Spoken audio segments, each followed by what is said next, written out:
Reka nongere ngo ikaze mukunzi wa Davis Entertainment, reka nkubwire ngo komeza ugire ibihe byiza aho waba uherereye mu mpande enye z'isi ndetse namwe mudukurikira muri hanze y'igihugu. Reka tubabwire ngo Nyagasane nakomeze kubana namwe. Turagarutse mu makuru agezweho rero ajyanye n'imyidagaduro nk'uko bisanzwe. Mbahaye ikaze. Umuhanzi Bruce Melody rero uri ku ruhembe rw'umuziki nyarwanda agiye gushyira hanze album nshya ishobora guhorizwaho ibihangange mu muziki w'isi na Afrika muri rusange. Mu minsi itambutse rero umuhanzi Bruce Melody aganira na radio Kiss FM yahishuye ko ateganya gushyira hanze album nshya yise Sample, izabigizwe n'indirimbo 16 zose zitarajya hanze. Ni gake rero uyu muhanzi ashyira hanze album ikubiyemo indirimbo nyinshi kuko kenshi ashyira hanze ibihangano bye bwite cyangwa se yakoranye n'abandi ariko bitabumbiye hamwe. Ni umwe rero mu bahanzi nyarwanda batazwiho uyu muco wo gusohora album. Kuri iyi nshuro rero Bruce Melody avuga ko yatangiye kwinjirira isoko rishya ry'akarere ka Afurika y'Iburasirazuba. Ashobora kuba rero abona ari cyo gihe cyanyacyo cyo guhembura abafana be babarizwa muri za miliyoni akoresheje iyi album.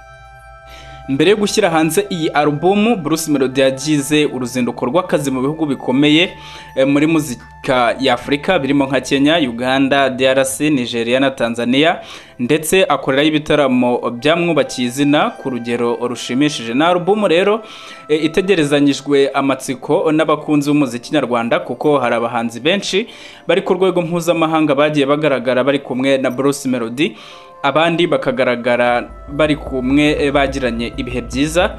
Ibintu rero bica amarenga yuko ashobora kuba yarakoranye nabo muri iyi album. Abahanzi mpuzamahanga rero bashobora kuza kuri album nshya ya Bruce Melody. Hari abahanzi mpuzamahanga bagiye batangazwa ko bagiye gukorana indirimbo na Bruce Melody ariko bikarangira zitagiye hanze ku mpamvu z'uko igihe zateganyirijwe cyo kujya hanze kitari icyakageze cyangwa zikimurirwa igihe nk'uko amakuru twabonye abyemeza. Ku ikubitiro rero reka mpere ku muhanzi Antoine Christophe wamenyekanye nka Koffi Olomide mu muziki wa Afrika n'isi muri rusange. Uyu muhanzi hamwe rero na Bruce Melody bagaragaye mu mashusho yafashwe muri 2021 bateguza indirimbo bakoranye. Nyuma y'igihe gito rero Bruce Melody yahamije ko iyi ndirimbo yakozwe ndetse ko yakorewe Kinshasa mu murwa mukuru wa Repubulika Iharanira Demokarasi ya Kongo, nubwo nyuma iyi ndirimbo yimuriwe igihe igomba gushyirwa hagaragara ku mpamvu zitatangajwe. BM wahoze mu itsinda rya Sauti Sol, numwe mu bahanzi rero bagizweho muri Afrika y'Uburasirazuba, yitezwe kuri album nshya ya Bruce Melody yise Sample. Uyu muhanzi rero uherutse kugenderera u Rwanda yemeje ko afitanye umushinga w'indirimbo na Bruce Melody mu kwezi kwa Nyakanga 2023, ubwo umuhanzi BM wo mu itsinda rya Sauti Sol yari asesekaye i Kigali yabwiye Nyarwanda ko yakoranye imishinga y'indirimbo n'abahanzi benshi barimo Bruce Melody, ibintu bishimangira ko ashobora kuba ari kuri iyi album. Mu ntangiriro z'uyu mwaka wa 2023 Bruce Melody yagiriye uruzinduko rw'akazi muri Kenya mu mujyi wa Nairobi. Icyo gihe umwe mu bareberera inyungu ze rero yabwiye ibinyamakuru ko yerekeje muri iki gihugu gukorana indirimbo n'abahanzi barimo BM na Bahati. Indirimbo Bahati rero yakoranye na Bruce Melody yitwa Diana yageze hanze mu mpera z'ukwezi kwa Nyakanga 2023. Ishimangira aya makuru kuko Bahati yabwiye itangazamakuru ko we na Itahi Wacu bakoranye imishinga itandukanye. Davido rero umwe mu bahanzi bayoboye umuziki wa Afrika bamaze gukunda u Rwanda ndetse banarabigaragaje, aherutse rero kugaragara ari kumwe na Bruce Melody mu birori bya Giant of Africa Concert 2023.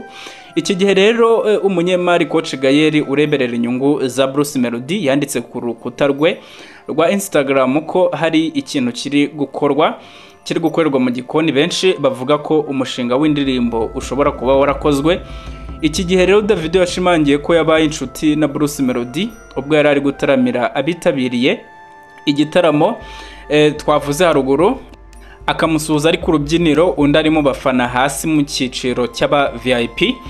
Birashoboka cyane ko rero Bruce Melody ashobora kuba umuhanzi nyarwanda wa mbere ukoranye indirimbo na Davido, akaba n'umwe muri bake bakorera mu karere baba babigezeho. Oxlade wo muri Nigeria n'undi muhanzi ushyirwa mu majwi yo kuba ashobora kuba ari kuri album nshya ya Bruce Melody nyuma y'ibiganiro byabaye muri Mata 2023 ubwo uyu muhanzi yari ari muri Nigeria. Bivugwa ko yavuye muri Nigeria basoje iyi ndirimbo.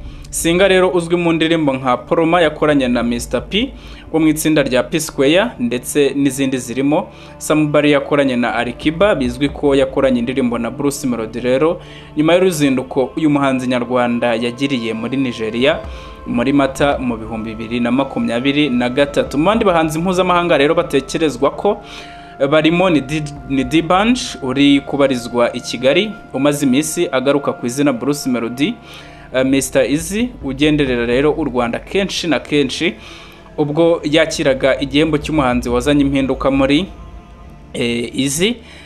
Yatangaje ko abona Bruce Melody ari umuhanzi wimakaje impinduka nziza. Rero hari n'abandi bahanzi bagiye bavugwa. Uyu mugabo rero asanga umuziki w'u Rwanda umaze gutezwa imbere muri Afrika ariko ko hakenewe impinduka nto zirimo guhindura uko ibintu byari bisanzwe bikorwa. Aya magambo rero akaba yavuzwe na Shaggy. Mu yandi makuru nuko umuhanzi wo mu gihugu cya Uganda Tugume wamenyekanye nka Yekebenda yatangaje ko atishimiye abafana be bamugereranya n'umuhanzi Azawi wasinyishijwe n'inzu itunganya umuziki wa Swaga Avenue muri 2019. Yekebenda rero utarigeze akora igitaramo kinini mu mwuga we wa muzika yahuye n'ikibazo cyo kunengwa ku mbuga nkoranyambaga aho abafana be bavuga ko agomba gutera ikirenge mu cya Azawi.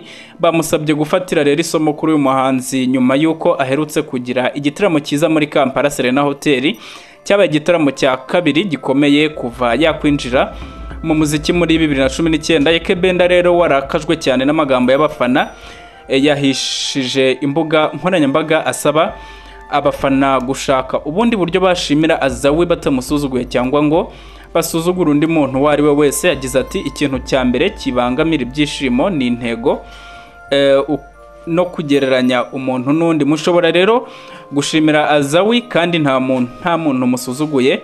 Murebe ibyo mwavuze ubundi mufata akanya mwibaze icyo murimo gufasha abana banyu.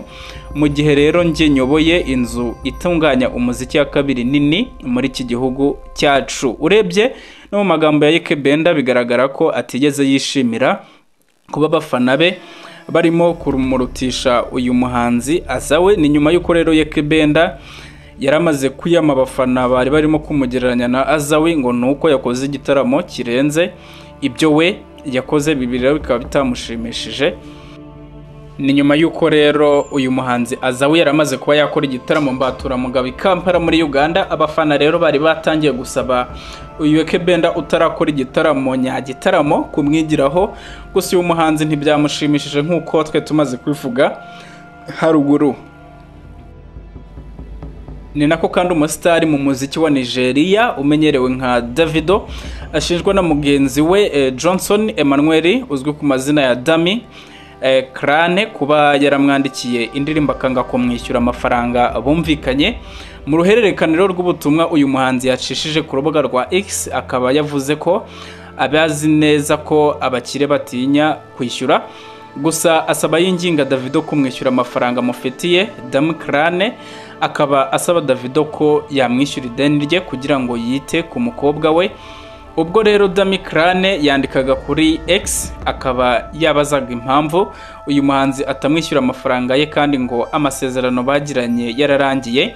Ati ndabizi ko abakire mutinya kwishyura amadeni ariko Davido nyishyura ideni ryanjye kugira ngo mbashe kwita ku mukobwa wanjye. Muri iyi minsi ibintu byarahenze muri Nigeria harimo n'amafaranga y'ishuri. Buri wese aba ari kugerageza kureba ko ejo he haba heza. Ubwo rero nkeneye amafaranga yanjye. Uyu mugabo rero akaba yasoje ubutumwa bwe avuga ko yizeye ko Davido nasubira mu mpapuro azabona ko ibyo bavuganye byarangiye akabasha kuba yamwishyura. Reka nkubwire ngo amakuru yacu nakagaruka. Iyi ni Davis Entertainment.